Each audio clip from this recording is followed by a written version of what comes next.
Okay, for more now on the world of video games and China's growing dominance in this industry, we're joined by Lisa Hanson. She's the CEO at Niko Partners, a leader in Asia and Middle East games market intelligence. Lisa, good to see you. Thanks for coming on our program.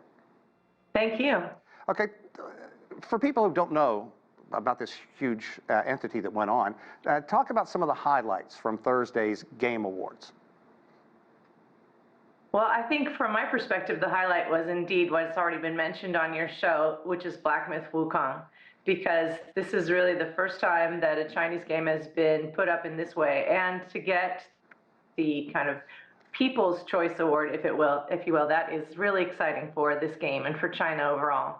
Yeah, that's huge, because we here follow that pretty closely, and let's talk a bit more about that, because I have a son who cares very little about what I do for a living. But when I told him about Black Myth Wukong, he actually got excited, wanted to talk more about it. Talk about that. It's got this rich story and wonderful characters. So what's driving this? Yeah, this game is driven primarily because it really speaks to the world's largest gaming audience, which is Chinese gamers. And then because it is such high quality game, such high quality art, so impressive in its style and its gameplay, it really is taking off globally as well. I mean, we think that 70% of the sales are in China, but they're at least, it's grossed more than $1.1 billion so far. So I think there's a lot of use and a lot of excitement about this game globally. Yeah, we talked about the hundreds of millions of people that are gaming in China right now. Let's talk about the general overview of China's position in the global gaming market, because when Black Myth Wukong came out, a lot of people in China were simply blown away by the graphics, by the story, by the way it unfolded. They said they were only used to seeing this come out of other nations. So what other successful projects can you think about that are in the pipeline right now? Yeah, well, I mean, there's some really truly global leaders that are based in China: Tencent, NetEase, MiHoYo, and many more. There are so many companies that have an amazing exposure to not only Chinese market, but international markets. And some of the Chinese companies like Tencent or like MiHoYo, and even NetEase itself, they have international publishing divisions. And so they have exposure through their games that they develop in China to go overseas, as well as investing in other global companies. So the games industry is global. Right. And I think that Chinese companies have grown up so much over the last 20 years that we've been covering the market as analysts, that now they're just the force to be reckoned with.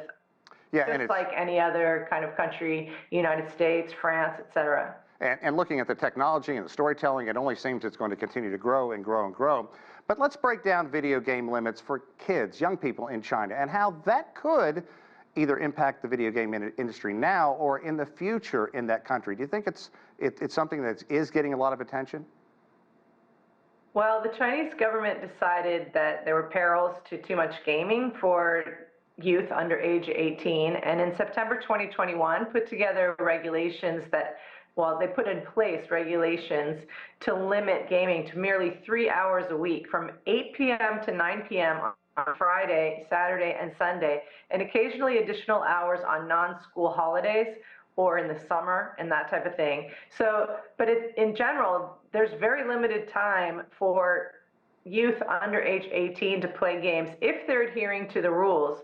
And on the other hand, that age group did not generate much of the revenue for the game space. So merely 5% or so was coming from there. Wow. And I think that in general, you can see that this market, by our estimate, is almost $50 billion this year. Will be rising to 55 billion over the next several years. Right. And we estimate 750 million gamers in China by 2028. We think they're about 720 million now. I know that your previous data that was stated on the show is a little bit lower than that. Right. But by our calculations, there are a lot of gamers.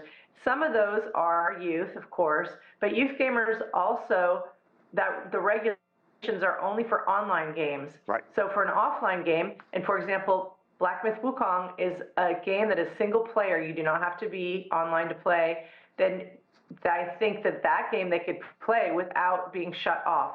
Or other console games or other single player games that are kind of offline games. they are not subject to the same regulatory pressure, although the rules apply to all games and all gaming. It's just not really enforceable Sure. when the game is offline.